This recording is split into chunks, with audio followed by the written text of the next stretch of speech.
हाँ जी बच्चों, स्वागत है आपका आपके अपने YouTube चैनल रोजगार विद कन्नू में। तो आज की क्लास काफ़ी इंपॉर्टेंट रहेगी। जैसे कि आपको पता है रेलवे ग्रुप डी में साइंस जो है वो 25 मार्क्स की आएगी।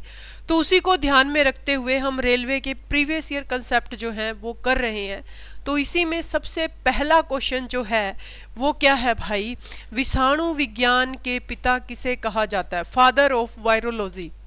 विषाणु विज्ञान के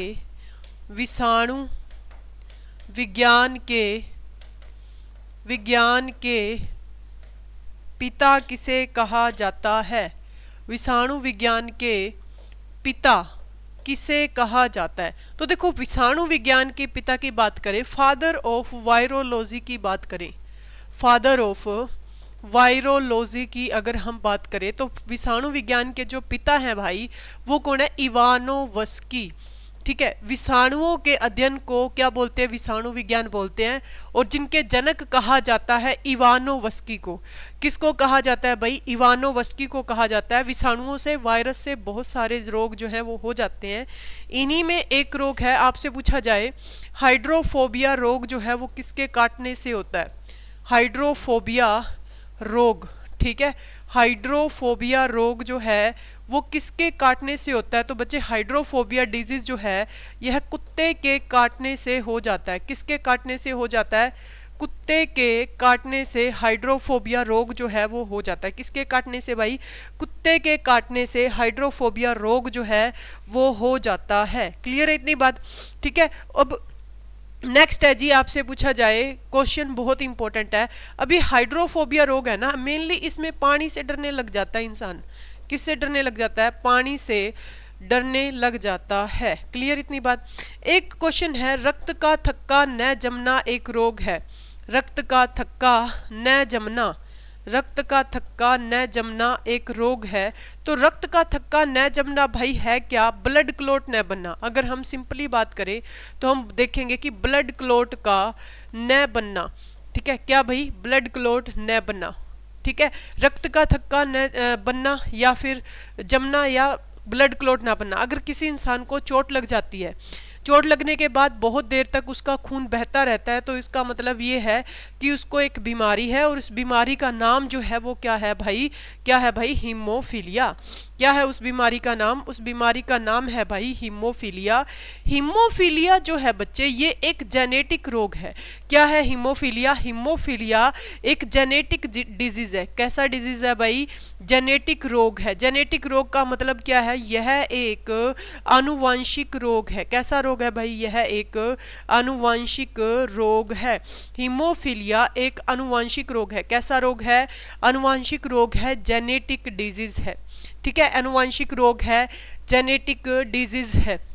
हीमोफीलिया एक आनुवांशिक रोग है, जेनेटिक डिजीज है। तो इस वजह से आनुवांशिक रोग है तो हम इसे बोल सकते हैं कि माता पिता से भी ये लग जाता है। अगर माता पिता ऐसे हैं कि जिनका ब्लड क्लॉट जल्दी नहीं बनता, तो बच्चों में भी ऐसा हो सकता है कि उसका ब्लड क्लॉट जो है वो जल्दी नहीं बनेगा। समझ आ गई बात इतनी? तो रक्त का थक्का न बनना एक रोग है। इस रोग को हम किस नाम से जानते हैं? हीमोफीलिया के नाम से। अब किस विटामिन की कमी से, मतलब कौन सा विटामिन ऐसा है जिसकी कमी से रक्त का थक्का नहीं बनता? तो विटामिन के। अगर विटामिन के की पूर्ति की जाए तो विटामिन के जो है वो रक्त का थक्का बनाने में, यानी कि ब्लड क्लॉट बनाने में हमारी हेल्प करता है। ठीक है, उसके बाद में आपसे पूछा जाए, अगर मैं पूछूं प्रोटीन से, तो देखो लीवर है ना, जो हमारा यकृत जो है, जो हमारा लीवर है, ये 2 टाइप के प्रोटीन को बनाता है। ठीक है, 2 टाइप के प्रोटीन को बनाता है। एक का नाम है फाइब्रिनोजन, इंग्लिश में भी इसे क्या बोलेंगे आप? फाइब्रिनोजन ही कहेंगे। और दूसरे का जो नाम है बच्चे वो क्या है? हिप्रिन।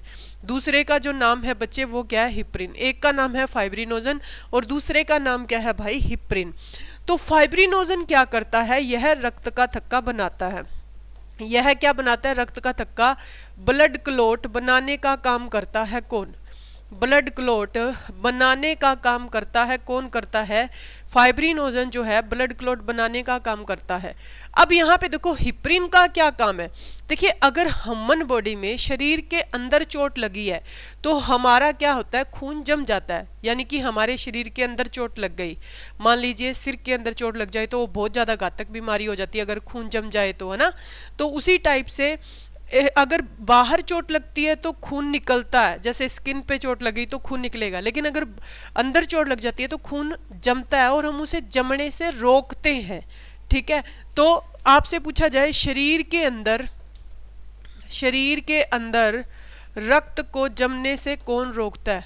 अंदर रक्त को जमने से कौन रोकता है?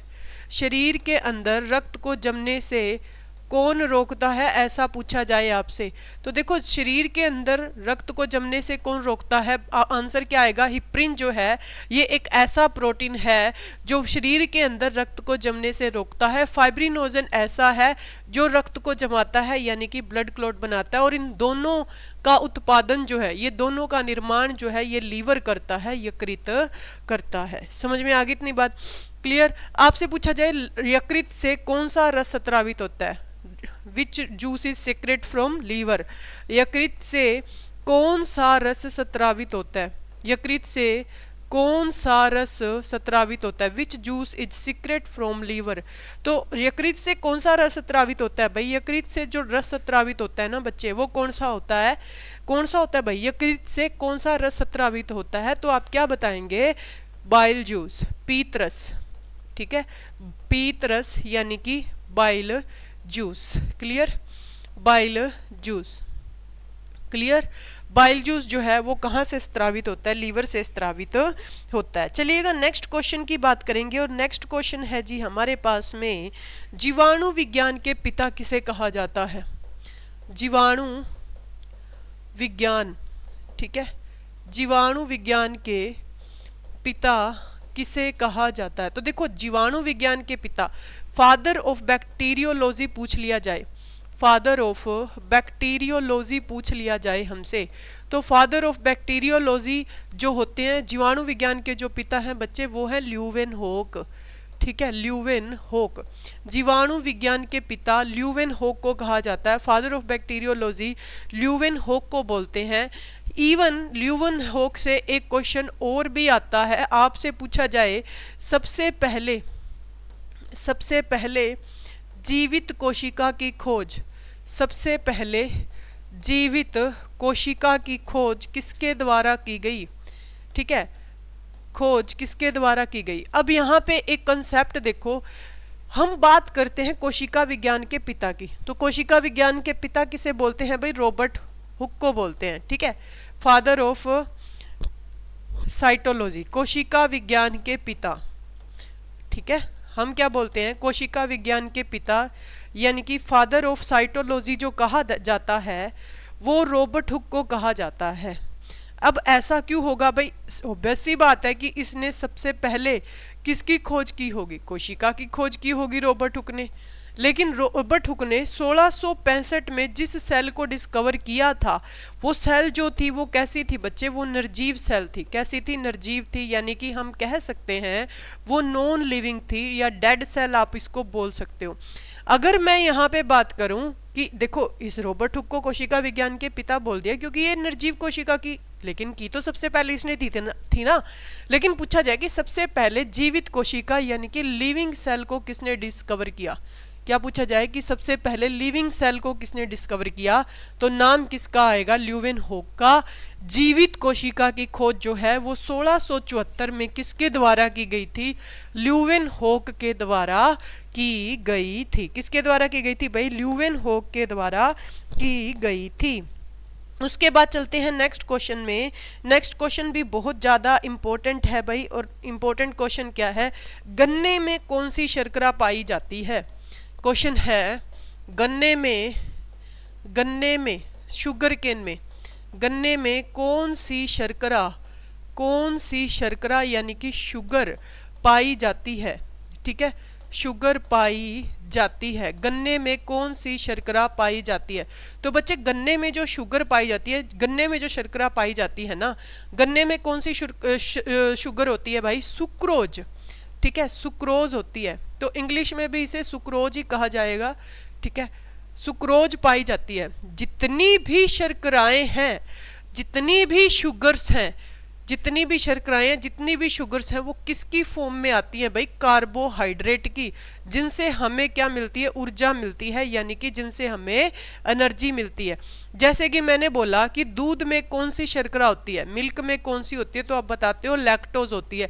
तो ये जो लैक्टोज है ना बच्चे, लैक्टोज हो गया, ग्लूकोज हो गया, फ्रुक्टोज हो गया, ठीक है, ये सारी की सारी क्या है भाई? ये सारी की सारी शुगर हैं। तो सारी की सारी क्या है भाई? ये कार्बोहाइड्रेट्स हैं। यानी कि कार्बोहाइड्रेट हमारी बॉडी में जो हमें मिलती है वो किस फॉर्म में मिलती है? शुगर की फॉर्म में मिलती है। और वनस्पति भोजन के रूप में मनुष्य सबसे ज़्यादा एनर्जी जो है वो कार्बोहाइड्रेट से ही लेता है। ये क्वेश्चन बहुत ज़्यादा इंपॉर्टेंट है। क्या वनस्पति भोजन के रूप में, वनस्पति भोजन के रूप में सबसे ज़्यादा के रूप में मनुष्य को सबसे ज़्यादा ऊर्जा, मनुष्य को सबसे ज़्यादा ऊर्जा, सबसे ज़्यादा एनर्जी जो मिलती है, सबसे ज़्यादा ऊर्जा जो मिलती है भाई वो किससे मिलती है? तो किससे मिलती है? क्या बताएंगे भाई आप? वनस्पति भोजन के रूप में मनुष्य को सबसे ज़्यादा ऊर्जा जो मिलती है वो किससे मिलती है भाई? क्या बताओगे? कार्बोहाइड्रेट से मिलती है। कार्बोहाइड्रेट से मनुष्य को सबसे ज़्यादा ऊर्जा जो है वो मिलती है। किससे मिलती है? कार्बोहाइड्रेट से।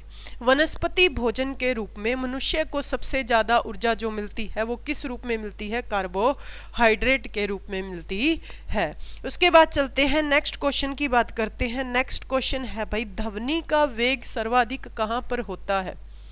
नेक्स्ट क्वेश्चन है, ध्वनि का वेग, वेग स्पीड ऑफ साउंड सबसे अधिक कहाँ पर होता है? सबसे अधिक कहाँ होता है? ध्वनि का वेग सर्वाधिक कहाँ होता है? क्वेश्चन पूछ लिया जाए कि ध्वनि का वेग सर्वाधिक कहाँ पर होता है, तो कहाँ पर होता है भाई? ठोस में होता है। ठीक है, ठोस में होता है, यानी कि सॉलिड में होता है। क्योंकि देखो, अगर आप किसी चीज़ को नीचे जोर से मारोगे, अगर किसी ठोस चीज़ को मार रहे हो या खास करके स्टील को मार रहे हो, तो ऑब्वियस ही बात है उसकी आवाज़ जो है वो क्या आएगी? ज़्यादा आएगी। तो इस वजह से इसका मतलब साउंड का जो स्पीड होती है वो स्टील में क्या होती है भाई?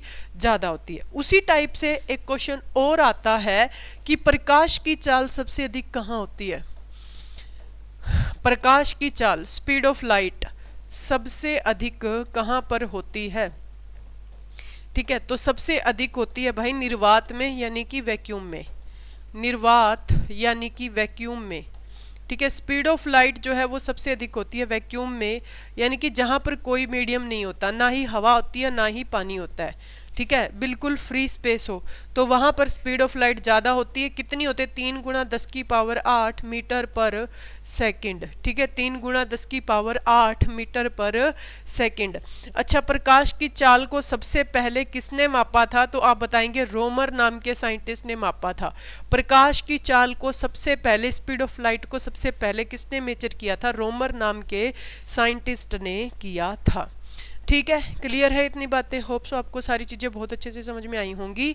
तो अभी आज के लिए इतना ही। जल्दी जल्दी शेयर कर दिया करो ताकि क्लास को लाइव भी करे और अच्छे से एमसीक्यू प्रैक्टिस जो है हम करें। जितना सपोर्ट करेंगे उतना ही हम आपको सपोर्ट करेंगे। Thank you so much.